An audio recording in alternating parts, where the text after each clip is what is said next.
तो इसके start notes को तो टीचर यहाँ पे, इससे तो आपको कोई लेना देना नहीं है, ठीक है। वो टीचर्स का अपना काम है, जो पढ़ाने वाले हैं उनके लिए,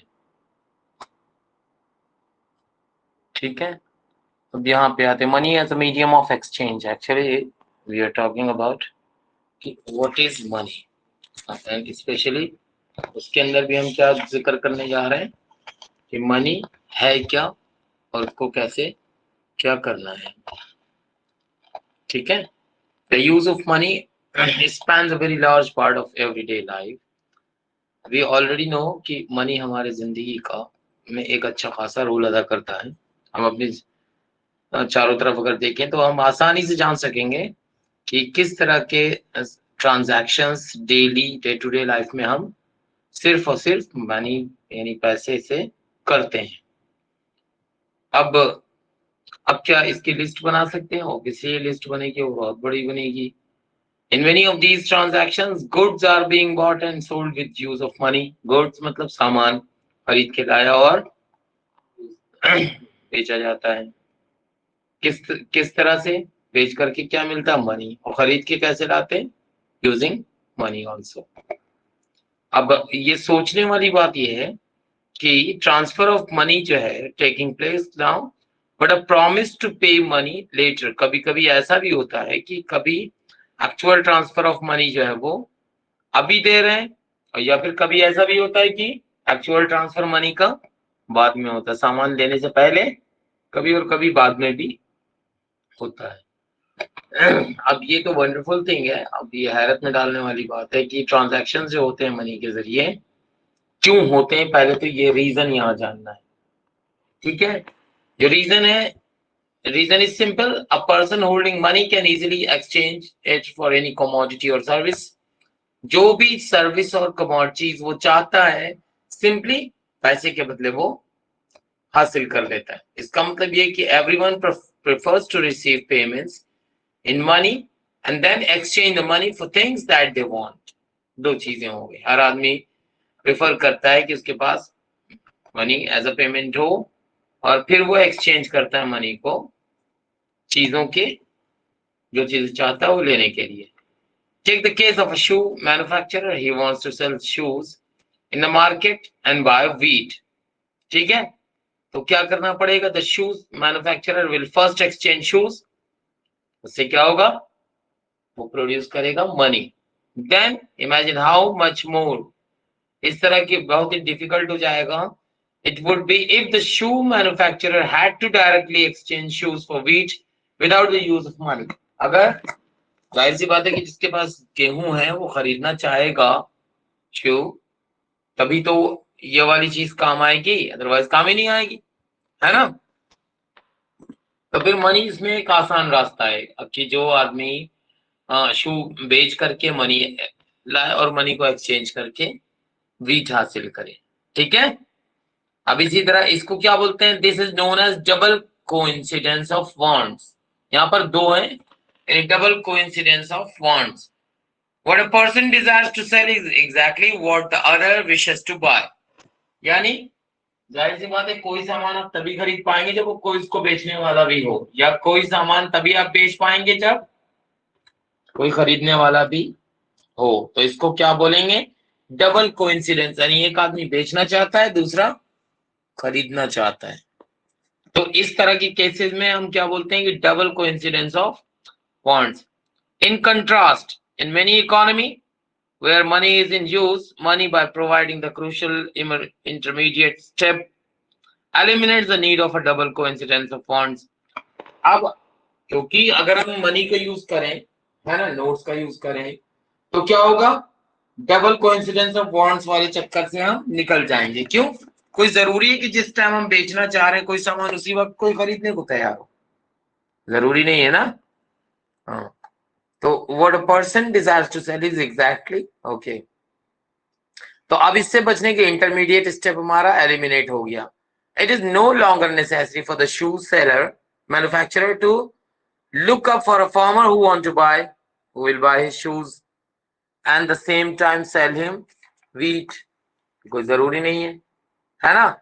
ये सब क्या करना है, बायर और सेलर दोनों के पास, all he has to do is find a buyer for his shoes, ठीक है, उसको सिर्फ एक ऐसा बायर ढूंढना है जो शूज चाहता है। अगर एक बार उसने क्या करा, अपने शूज को एक्सचेंज कर दिया मनी के इससे, तो फिर अब वो क्या कर सकता है, वीट या जो भी चीज चाहे खरीद सकता है। Since money acts as an intermediate in the exchange process, इसीलिए मनी को मीडियम ऑफ एक्सचेंज भी कहते हैं। Money is medium of exchange, ठीक है, समझ में आ गई बात। आगे चलते हैं, मॉडर्न फॉर्म्स ऑफ मनी, ये अगला टॉपिक है हमारा। We have seen that money is something that can act as medium of exchange of transaction. Before the introduction of coins, variety of objects इस्तेमाल किए जाते थे, money कहलाते थे। Just for example, since the very early ages, Indians ने क्या करा, grains और cattle को money की तरह इस्तेमाल किया। grains और cattle, grains मतलब गेहूं चावल, और cattle पालतू जानवर है वो। Thereafter came the use of metallic coins. फिर afterwards क्या हुआ, मेटल के कॉइन्स बनने लगे, gold silver copper coins, a phase which continued well into the last century. और ये जो पिछले लास्ट सेंचुरी तक ये इस्तेमाल होता रहा है। अब बारी आई currency. What is currency, modern forms of money, जिसके अंदर करेंसी, करेंसी में क्या क्या शामिल है, paper notes and coins. Currency consists of two things, paper notes and coins. Unlike the things that were used as money earlier, modern currency is not made of precious metal. अब precious metal का नहीं बनता, gold, silver, copper का नहीं बनता, और grain और cattle की जगह, है ना, क्योंकि वो everyday use की तो चीज है नहीं। Modern currency without any use of its own. Modern currency ऐसी है जिसका अपना खुद का, यानी नोट को आप क्या करेंगे, दुकान पे खर्च करेंगे, उसका घर में, यानी अपने आप में कोई और इस्तेमाल नहीं है। Then why it is accepted as a medium of exchange? अब उसका कोई खुद का यूज ही नहीं, तब फिर क्यों एक्सेप्ट करते हैं? ये एक्सेप्ट किया जाता है क्योंकि करेंसी जो है वो ऑथराइज की जाती है गवर्नमेंट के जरिए। गवर्नमेंट ऑथराइज करती है कि हाँ ये करेंसी ठीक है। in India, the Reserve Bank of India issues currency notes on behalf of central government, ठीक है। रिजर्व बैंक ऑफ इंडिया क्या करता है,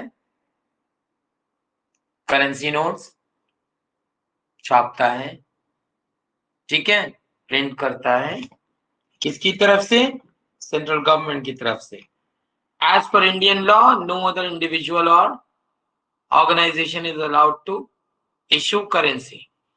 अब रिजर्व बैंक के अलावा किसी और को इजाजत नहीं है कि वो करेंसी प्रिंट करें, इश्यू करें, ठीक है। Moreover, the law legalizes the use of rupee as a medium of payment. और कानून ने ही रुपी को मीडियम ऑफ पेमेंट बना दिया। That cannot be refused in settling transactions in India. India में तो इसको आप बिल्कुल रिजेक्ट नहीं कर सकते, कोई ये नहीं कर सकता कि हम रुपए के बदले सामान नहीं देंगे। ये पावर किसने दी, सेंट्रल गवर्नमेंट ने, no individual. Hence the rupee is widely accepted as a medium of exchange. अब डिपॉजिट्स विद बैंक्स के बारे में आ जाइए। अगला जो दूसरी फॉर्म है जिसमें लोग होल्ड करते हैं मनी को, वो है deposits with banks. At a point of time, people need only some currency for their day-to-day needs. For instance, workers जो रिसीव करते हैं अपनी salaries at the end of each month have extra cash at the beginning of the month. तो वो क्या करेंगे, what do people do with the extra cash? वो extra cash को बैंक अकाउंट में डिपॉजिट करेंगे, ठीक है, एंड देन फिर जैसे जैसे उनको जरूरत होगी निकाल करके खर्च करते रहेंगे। इस तरह से पीपल यानी लोगों का जो पैसा है वो सेफ है बैंक्स में, और and it earns an amount, और कुछ अमाउंट इंटरेस्ट की शक्ल में भी हासिल होता है इससे। People also have the provision to withdraw the money as and when they require. लोगों के पास ये भी सुविधा है कि जब चाहे तब वो पैसा निकाल सकते हैं।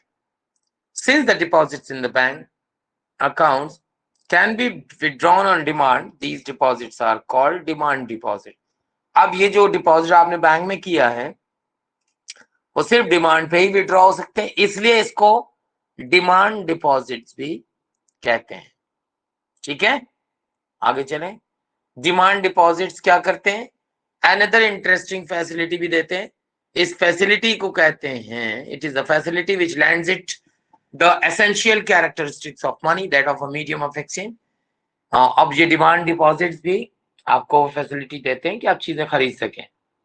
आपने ये भी देखा होगा payments being made by cheques, है ना?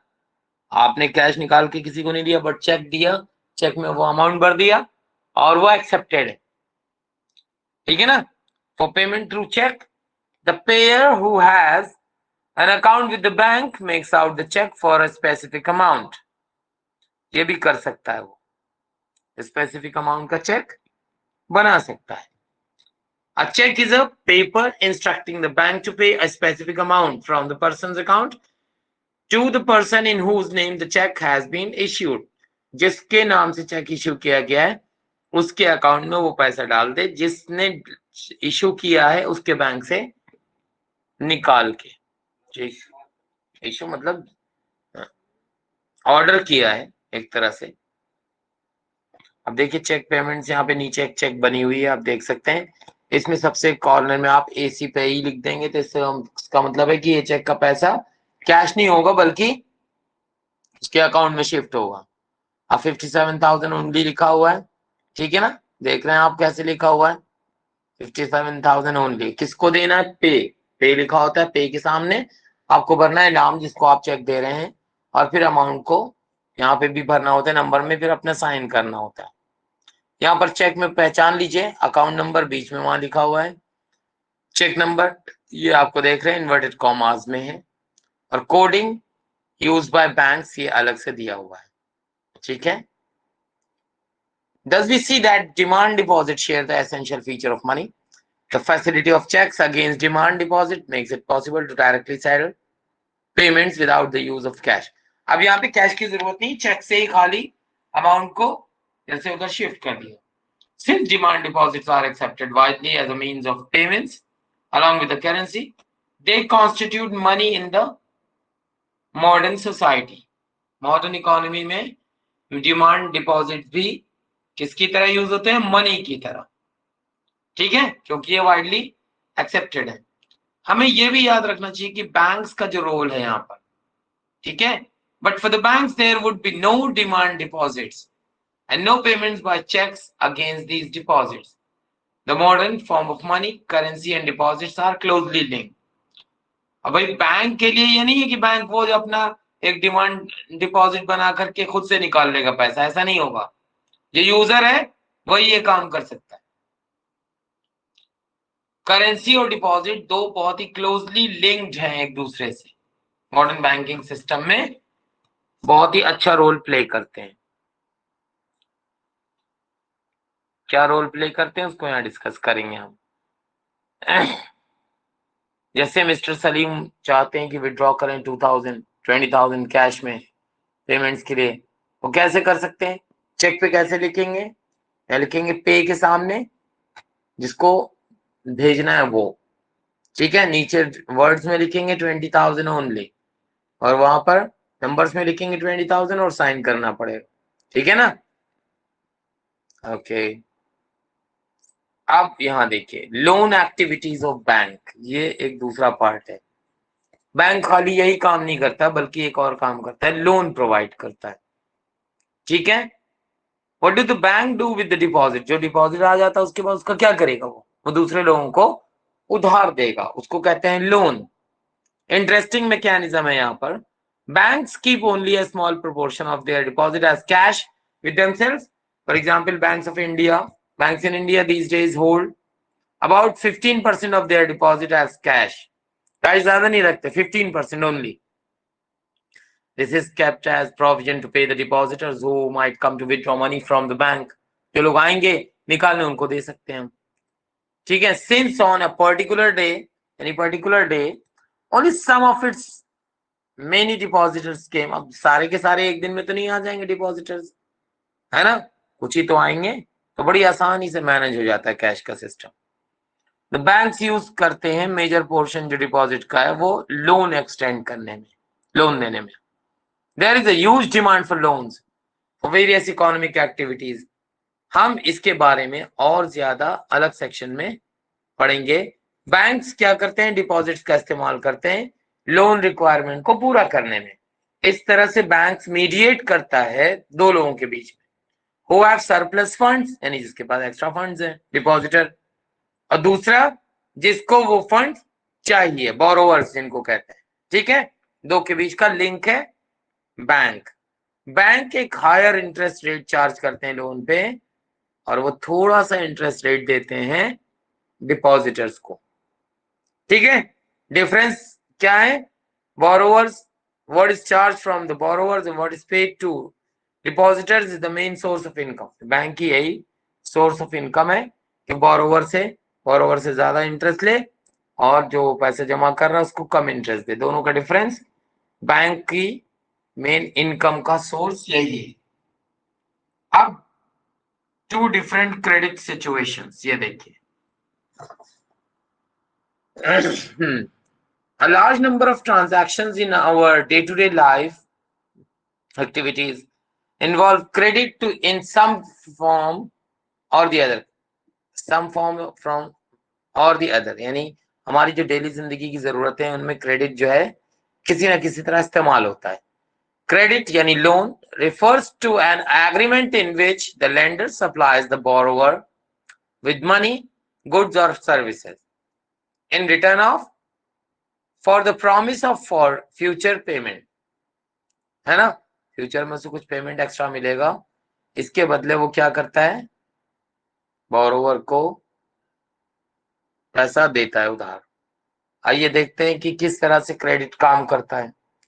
अब देखिए फेस्टिवल सीजन की यहाँ बात की गई है। फेस्टिवल सीजन में क्या होता है, 2 months from now shoe manufacturer Salim, उसको ऑर्डर मिला कि 3000 पेयर्स बनाए शूज का, और 1 महीने के अंदर इस प्रोडक्शन को कंप्लीटली टाइम पे कंप्लीट करने के लिए सलीम को कुछ और वर्कर्स लगाने पड़ेंगे ताकि पेस्टिंग और स्टिचिंग कर सकें। उसने क्या करा, रॉ मटेरियल ले लिया, है ना, इसका खर्च के लिए उसने लोन दो अलग अलग सोर्सेस से इकट्ठा किया। पहले तो उसने लेदर सप्लायर से कहा कि वो लेदर की सप्लाई करे और उसको वादा क्या किया, बाद में दे देगा वो। सेकंड, उसने लोन ऑब्टेन किया बड़े ट्रेडर से एडवांस पेमेंट की शक्ल में 1000 पेयर्स ऑफ शूज का। ठीक है, उसने कहा कि होल ऑर्डर जो है वो 1 महीने के अंदर दे देगा। अब देखिए एंड ऑफ 1 month सलीम ने वो सब कुछ वापस कर दिया। क्या हुआ, वो जो ऑर्डर था वो कंप्लीट कर दिया, अच्छा खासा उसे प्रॉफिट हुआ और उसने रीपे कर दी मनी जो उसने बोरो की थी। ठीक है ना। अब देख इस केस में सलीम ने ऑब्टेन किया credit to meet the working capital needs of production. किस लिए हासिल किया, वर्किंग कैपिटल नीड जो है उसकी प्रोडक्शन की, उसको पूरा करने के लिए। The credit helps him to meet the ongoing expenses of production, और साथ ही साथ कंप्लीट प्रोडक्शन टाइम पे कंप्लीट करने के लिए उसको पैसे की जरूरत थी, उसने वो पूरा कर दिया और उसके बाद उससे अर्निंग्स उसकी बढ़ गई। Credit therefore plays a vital and positive role in this situation. अब दूसरी प्रॉब्लम है स्वप्ना की। स्वप्ना एक स्मॉल फार्मर है ना, ग्राउंड नट यानी मूंगफली पैदा करती है अपने 3 एकड़ ऑफ लैंड में। उसने एक लोन लिया किससे, मनी लेंडर से, ताकि उसके फसल के खर्चे पूरे हो सकें, और उसने उम्मीद किया कि हार्वेस्ट जब होगी, जब फसल कटेगी तो वो लोन अदा कर देगी।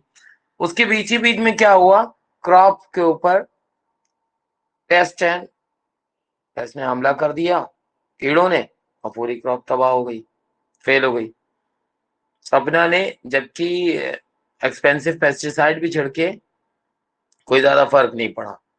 अब वो क्या हुआ, मनी लेंडर का लोन अदा करने में नाकाम हुई और डेट उसके ऊपर चढ़ता गया, लार्ज अमाउंट बन गया। नेक्स्ट ईयर सपना ने फ्रेश लोन लिया, है ना, नॉर्मल क्रॉप है इस साल, लेकिन अर्निंग्स जो है वो इतनी नहीं हुई कि पूरे का पूरा लोन अदा हो सकता, है ना। फिर अब क्या करेगी वो, a part of land to pay off, उसने थोड़ी सी जमीन का टुकड़ा बेच दिया ताकि कर्ज हट सके, कर्ज को दे सके। अब रूरल एरियाज में ये दो सिचुएशंस आपने देखी, ठीक है। रूरल एरियाज में अक्सर ये होता है, मेन डिमांड होती है क्रेडिट की, किस वक्त होती है, जब क्रॉप प्रोडक्शन का टाइम होता है। Crop production involves considerable cost on seeds, fertilisers, pesticides, water, electricity, repair of equipment वगैरह पे चाहिए होता है। There is a maximum stretch of 3 or 4 months between the time when the farmers buy these inputs and when they sell the crop. 3 से 4 महीने का time तो फसल के बीच में होता ही है कि जब वो उधार लेते हैं चीजों को और उसके बाद फिर बेच पाते हैं अपनी फसल को, ठीक है ना। तो अब होता क्या है, शुरुआत में वो लोन लेते हैं और वो फिर आखिर में लोन पैदा वापस करते हैं। Repayment of the loan is crucially dependent on the income from farming, और रिपेमेंट उस पर भी डिपेंड करता है इनकी फार्मिंग से इनकम क्या है। सपना के केस में फेलियर जो क्रॉप का हुआ उसने, है ना, अब वो लोन रिपेमेंट तो हो गया इम्पॉसिबल, तो उसे क्या करना पड़ा, अपनी लैंड का पार्ट बेचना पड़ा ताकि लोन पूरा अदा हो सके, है ना। Credit instead of helping Swapna impose her earnings left the worse off. अब क्रेडिट से क्या हुआ, उसको मदद मिलनी चाहिए थी बल्कि हो गया उल्टा, उसे तबाही आ गई। Credit in this case pushes the borrower into a situation from which recovery is very painful. इस सिचुएशन में तो बोरोवर की हालत खराब हो गई क्रेडिट लेने में, है ना। अब आइए, इस तरह की सिचुएशन में क्रेडिट हेल्प करता है अर्निंग इंक्रीज करने में, therefore person is better off than before, ठीक है। In another situation, because of the crop failure, credit pushes the person into a debt trap, है ना, उधार लेके उसी के मकर जाल में फंस जाता है। अब लोन पूरा करने के लिए उसको क्या करना पड़ता है, अपनी लैंड बेचनी पड़ती है ना। जाहिर सी बात है पहले से बुरे हालात में पहुंच गए, ठीक है ना। तो क्या है, therefore depends on the risk in situation and whether there is some support in case of loss, दोनों चीजें चाहिए। यानी रिस्क जो है ना, यहाँ पे लिखा है whether credit लिखा हुआ है ना, she is whether credit would be useful or not, therefore depends on, credit किस पे डिपेंड है, on the risk in the situation and whether उसे कुछ सपोर्ट मिलेगी in case of loss। अब यहाँ क्रेडिट के टर्म्स क्या होते हैं वो समझ लीजिए। हर लोन एग्रीमेंट जो होता है वो एक इंटरेस्ट रेट उसके अंदर शो किया जाता है कि बोरोवर को वो इंटरेस्ट रेट पे करना है लेंडर को, ठीक है ना, जब रीपेमेंट करेगा वो लोन का प्रिंसिपल अमाउंट का। लेंडर्स क्या करते हैं, लेंडर्स में डिमांड कोलेट्रल यानी सिक्योरिटी अगेंस्ट लोन्स, वो चाहते हैं कि कोई चीज गिरवी रखो तो लोन दें, है ना।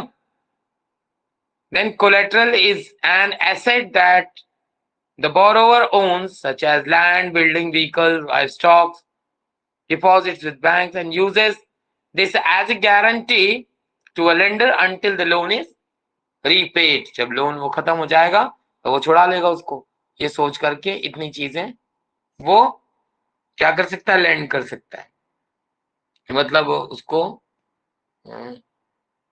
कोलेट्रल कर सकता है, सिक्योरिटी मनी, सिक्योरिटी के हिसाब से।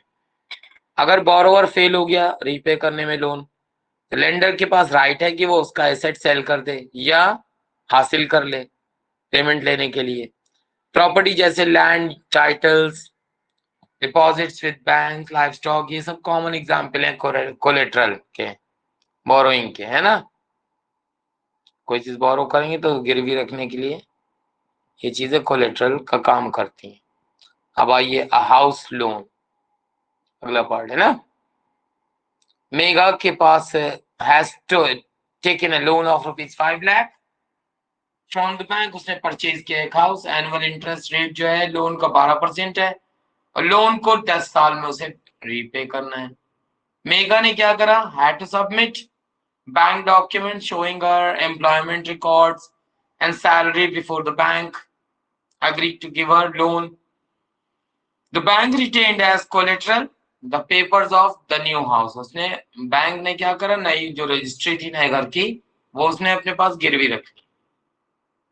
ठीक है, ये कब मिलेगी उसे, जब वो लोन को पूरी तरह अदा कर देगी। अब यहाँ पर हाउस लोन की डिटेल्स दी हैं, loan amount, duration of loan, documents required, interest rate, mode of repayment और कोलैटरल, ये सब चीजें उसमें भरी जाएंगी। अब इंटरेस्ट रेट, कोलैटरल और डॉक्यूमेंटेशन जो है ये रिक्वायरमेंट होती है, and the mode of repayment together comprise, है ना, क्या चीज, इंटरेस्ट रेट, कोलेट्रल और डॉक्यूमेंटेशन रिक्वायरमेंट, और साथ ही साथ कैसे आप रीपे करेंगे लोन को, वो सब चीजें टर्म्स ऑफ क्रेडिट कहलाती हैं, शर्तें। ठीक है, the terms of credit vary substantially from one credit agreement to another, they may vary depending on the nature of the lender and borrower, उन दोनों के बीच में क्या एक दूसरे को लेकर के चीजें हैं, है ना, उस पर डिपेंड करेगा। Varying terms of credit in different credit arrangement, अलग अलग क्रेडिट अरेंजमेंट में ये सिस्टम भी अलग अलग काम करता है। चलिए, वैरायटी ऑफ क्रेडिट एग्रीमेंट्स, इसके बारे में देखते हैं हम। रोहित और रंजन के पास उन्होंने फिनिश किया terms of credit in class, they were eager to know the various credit arrangements that existed in their area. तो फिर क्या हुआ, who were the people who provided credit, what were the who were the borrowers, what were the terms of credit, they decided to talk to some people in the village, read that they record, उन्होंने क्या record किया। ठीक है, तो मुझे लगता है कहानी आप पढ़ सकते हैं, पढ़ना चाहें, है ना, कैसे होगा, इन्होंने बताया कि कैसे किया। ये देखिए पहला वाला case, Shyamal tells us that every season he needs loan for cultivation on his 15 acres of land. Till a few years back, he would borrow money from the village moneylender at an interest rate of 5% per month, and 60% per annum. For the last few years, Shyamal had been borrowing from the agricultural trader in the village at an interest rate of 3% per month. ठीक है, 3% per month पे वो ले रहा है। At the beginning of the cropping season the trader supplies the farm inputs on credit, है ना, और which is to be repaid when the crops are ready for harvest, जो भी इनपुट है वो सब कुछ दे ही रहा है। Besides the interest charge on the loan, the trader also makes the farmers promise to sell the crops to him, ये भी साथ में प्रॉमिस है, आपको कहीं और नहीं बेचना है बल्कि मुझे ही बेचिएगा। This way the trader can ensure that the money is repaid properly. Also, since the crop prices are low after the harvest, तो ट्रेडर जो है वो भी एक अच्छा प्रॉफिट बना लेता है ना। एक ये सिचुएशन है। फिर वो अर्जुन से मिले, है ना, वो supervising the work of farm labourer. Arun, अच्छा अरुण से मिले थे। Arun has 7 acres of land. He is one of the few persons in the Sonpur. The Sonpur received bank loan 8.5% per annum and can be repaid anytime in the next 3 साल के अंदर अदा करना से। अरुण ने प्लान किया loan को repay करने का, हार्वेस्ट के बाद एक पार्ट अपनी क्रॉप को बेच देगा, लोन रीपे कर देगा।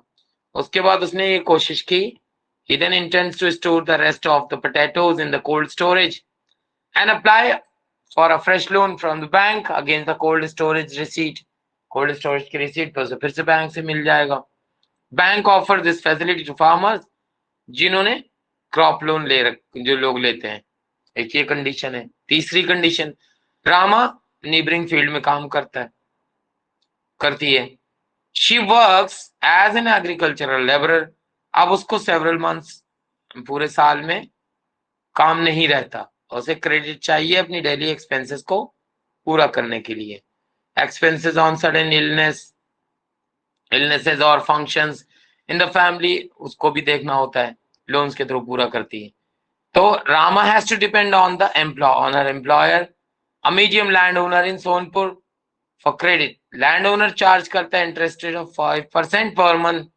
रामा रिपे करती है money by working to the land owner. Most of the time Rama has to take a fresh loan before The previous loan has been repaid. At present, she owes the landowner rupees 5,000. Though the landowner doesn't treat her well, she continues to work for him since she can get loans. She can get loans from him when it needs. Rama tells us that the only source of credit for the landless people in Sonpur are the landowner employers. ये 3 situation loan लेने की discuss की गई. चलिए अब आइए आगे. Loans from cooperatives. Cooperatives क्या है ये भी जान लेंगे अभी. बिसाइड्स बैंक्स कुछ मेन सोर्स हैं चीप क्रेडिट के, यानी सस्ता उधार मिलने के रूरल एरियाज में. वहीं कोऑपरेटिव सोसाइटीज, उनको कोऑपरेटिव्स भी कहते हैं. ठीक है ना. मेंबर्स जो होते हैं cooperative pool their resources for cooperation in certain areas. अपने जो रिसोर्सेज उनको पूलिंग मतलब शेयर करते हैं. There are several types of cooperatives possible, such as farmer cooperatives, weavers cooperatives, industrial workers cooperatives, वगैरह. कृषक cooperative functions in a village not very far away from Sonpur. इसके पास 2300 farmers हैं. It accepts deposit from its members. Deposit करते हैं वो जो उसको accept करते हैं. इन डिपॉजिट से वो कोलेट्रल बनाते हैं. और कोऑपरेटिव जो है क्या करते हैं, लार्ज लोन लेते हैं बैंक से. और ये फंड जो है वो यूज होते हैं मेंबर्स को देने में. ठीक है ना. मेंबर्स उससे लोन ले सकते हैं और सस्ते रेट पे. एक बार जब ये लोन रीपेड हो जाता है दूसरा राउंड लेंडिंग का चल सकता है. तो कृषक कोऑपरेटिव प्रोवाइड करता है loan for the purchase of agricultural implements, loans for cultivation and agricultural trade, fishery loans for construction of houses and for a variety of other expenses. इन सब के लिए वो लोन प्रोवाइड करते हैं कोऑपरेटिव्स. ठीक है. आगे देखें. Formal sector credit in India. मुझे लगता है ये चैप्टर पूरा ही किया जाए. ये 2 पार्ट में करें, एक ही पार्ट में करते हैं इसको, है ना. Formal sector credit in India. हमने ये देखा पिछले एग्जाम्पल्स में कि लोग जो हैं लोन्स ऑब्टेन करते हैं अलग अलग सोर्सेस से. ठीक है. ये जो loan various types of loans हैं इनको कन्वीनियंटली ग्रुप कर सकते हैं आप फॉर्मल सेक्टर लोन्स या इनफॉर्मल सेक्टर लोन्स. 2 तरह से सेक्टर्स में डिवाइड कर सकते हैं. Among the former are loans from banks and cooperatives. The informal lenders में money lenders, traders, employers, relatives and friends ये सब आते हैं. ग्राफ 1 में आप देख सकते हैं various source of credit to rural areas in India. Is more credit coming from the formal sector या फिर इनफॉर्मल. ये देखिए लिखा हुआ है किस तरह से कोऑपरेटिव सोसाइटी बैंक से 25% आ रहा है, अदर एजेंसी से. यानी इससे पता चल रहा है अगर 25, 50 तो यही हो गया. तो फॉर्मल सेक्टर से, है ना, फॉर्मल सेक्टर से ज्यादा लोन ले रहे हैं, है ना. देखिए 56% अराउंड. इनफॉर्मल सेक्टर से कम. The RBI sees that the bank give loans not just to profit making business and traders but also small cultivators. हाँ, ऐसा ना हो कि बैंक जो है सिर्फ बड़े ही लोगों को लोन दे रही हो. ये भी ध्यान रखते हैं वो लोग. स्मॉल स्केल इंडस्ट्रीज को भी देते हैं, छोटे बोरोवर्स को भी. Periodically, banks have to submit information to the RBI on how much they are lending to whom. ये पूरी जानकारी देनी पड़ती है आरबीआई को, बैंक्स को. और रेट परसेंट वगैरह क्या है. कोई ऑर्गेनाइजेशन नहीं है जो सुपरवाइज कर सके क्रेडिट एक्टिविटीज. किसकी? मनी लेंडर्स की, यानी इनफॉर्मल सेक्टर में. तो वो लैंड कर सकते हैं what ever rate they want, है ना. They choose. कोई भी नहीं है उनको रोकने के लिए. जानते हैं आप महाजन लोग पैसा उधार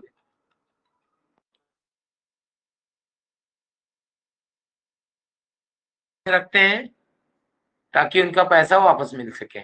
compare to the formal lenders, most of the informal lenders charge a much higher interest on loans. इससे क्या होता है, जो cost to the borrower of informal loans is much higher. पहली फर्क तो ये है, फॉर्मल सेक्टर में कॉस्ट यानी इंटरेस्ट रेट कम होता है, इनफॉर्मल सेक्टर में बहुत ज्यादा होता है। हायर कॉस्ट ऑफ बोरोइंग से क्या फर्क पड़ता है? लार्जर पार्ट ऑफ अर्निंग चली जाएगी बोरोवर्स के पास, है ना। Hence borrowers have less income left for themselves। जैसे श्यामल के केस में हमने देखा, कुछ केसेस में हाई इंटरेस्ट रेट जो है वो, इसका मतलब ये होता है, can mean that amount to be repaid is greater than the income of the borrower. Borrower की इनकम से भी ज्यादा रीपेमेंट का वो बन रहा है साहब। This could lead to increase debt as we saw in case of Rama and debt trap। Also people who might wish to start an enterprise by borrowing may not do so क्योंकि high cost of borrowing की वजह से, इस तरह के reasons की वजह से बैंक्स और कोऑपरेटिव सोसाइटी उनको लेंड करना पड़ता है ज्यादा। इससे क्या होता है? हायर इनकम, है ना, and people could then borrow cheaply for a variety of needs। They could grow crops, do business, set up small scale industries।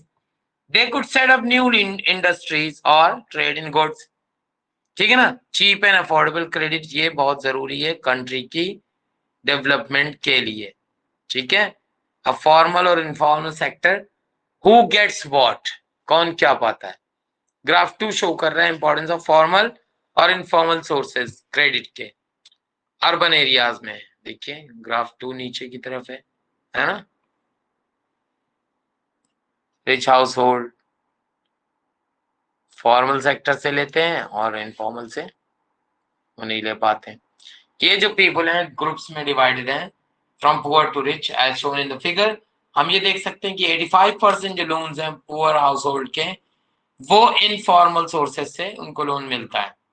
अब इसे कंपेयर करिए रिच अर्बन हाउस होल्ड को, हमें क्या मिलता है? सिर्फ 10% लोग हैं जो इनफॉर्मल सोर्सेज इस्तेमाल करते हैं लोन्स के, वाइल 90% फॉर्मल सेक्टर्स का यूज करते हैं, फॉर्मल सोर्सेज का। इसी तरह का पैटर्न हम रूरल एरियाज में भी देखते हैं। जो रिच हाउस होल्ड है ना, are availing cheap credit from formal lenders, जहां पर पुअर हाउस होल्ड को लार्ज अमाउंट पे करना पड़ता है बोरोइंग के लिए। What does all this suggest? First, the formal sector still meets only about half, यानी अभी भी फॉर्मल सेक्टर से आधा ही हम रास्ता तय कर पाए मनी लेंडिंग का, है ना। यानी बैंक से लोन लेने वाले अभी भी आधे ही हैं। ठीक है। ओके। मोस्ट लोन्स जो है वो इनफॉर्मल लेंडर से मिल रहे हैं।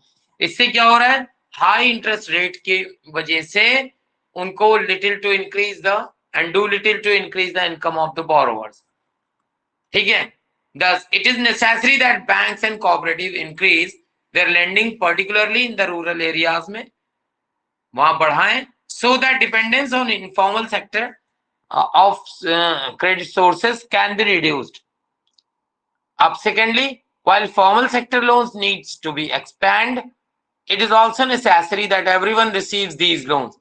दो चीजें जरूरी है, हर एक को वो लोन मिल सके। ऐसा ना हो कि रिचर हाउस होल्ड को मिलता रहे और गरीबों को ना मिल सके, तो वो वैसे ही परेशान रहेंगे, है ना। अब आइए सेल्फ हेल्प ग्रुप्स के बारे में बात करते हैं। नीचे प्रीवियस सेक्शन में हमने देखा कि किस तरह से पुअर हाउस होल्ड जो है वो स्टिल डिपेंडेंट है इनफॉर्मल सोर्सेज ऑफ क्रेडिट पे। ऐसा है क्यों?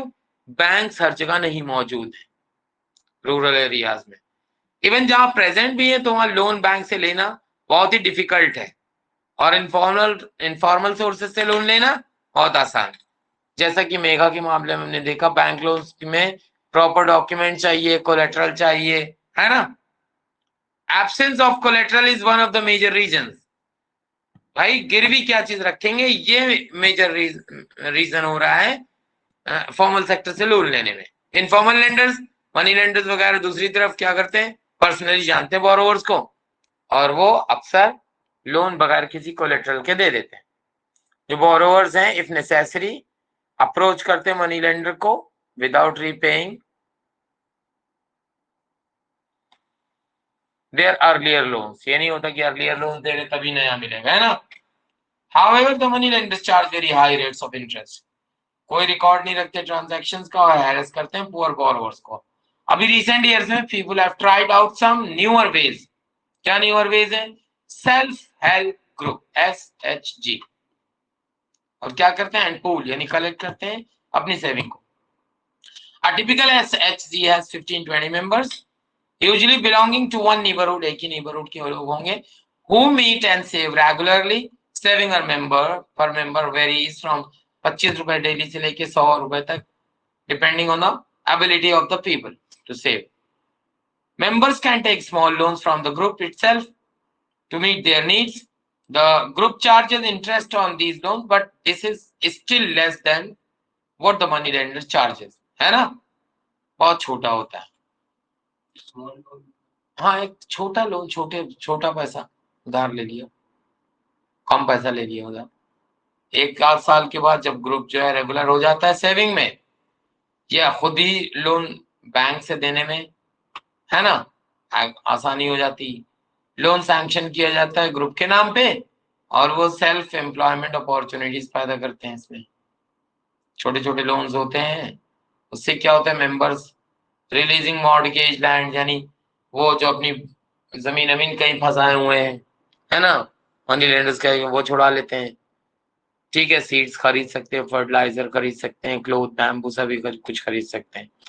Most of important decision regarding the savings and loan activities group members ही इसको लेते हैं। The group decides as regards the loans, किसको लोन देना है, क्या पर्पस है, अमाउंट है, इंटरेस्ट क्या लगेगा, है ना, ये सब वही लोग डिसाइड करते हैं। रीपेमेंट शेड्यूल क्या होगा, ये ऐसा भी ग्रुप है जो रिस्पॉन्सिबल है रीपेमेंट ऑफ द लोन का।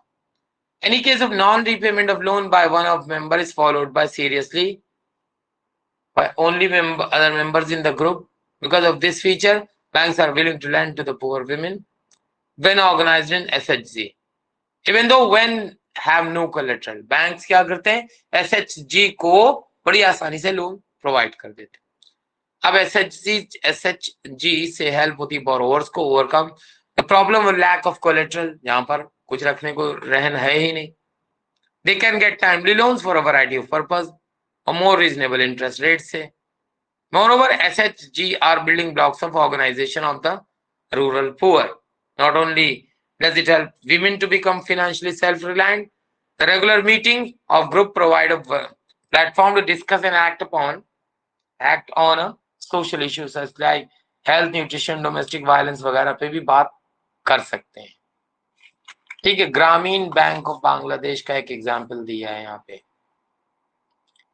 ठीक है, लास्ट में तो समिंग अप है।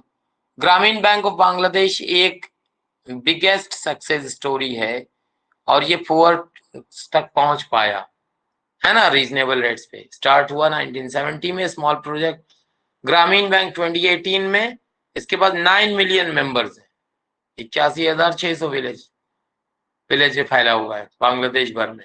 Almost all of the borrowers are women and belong to poorest sections of the society. ये जो borrowers हैं, इन्होंने प्रूव किया कि ये poor women reliable borrowers हैं, है ना, but that they can start and run a variety of small income generating activities भी चला सकती हैं।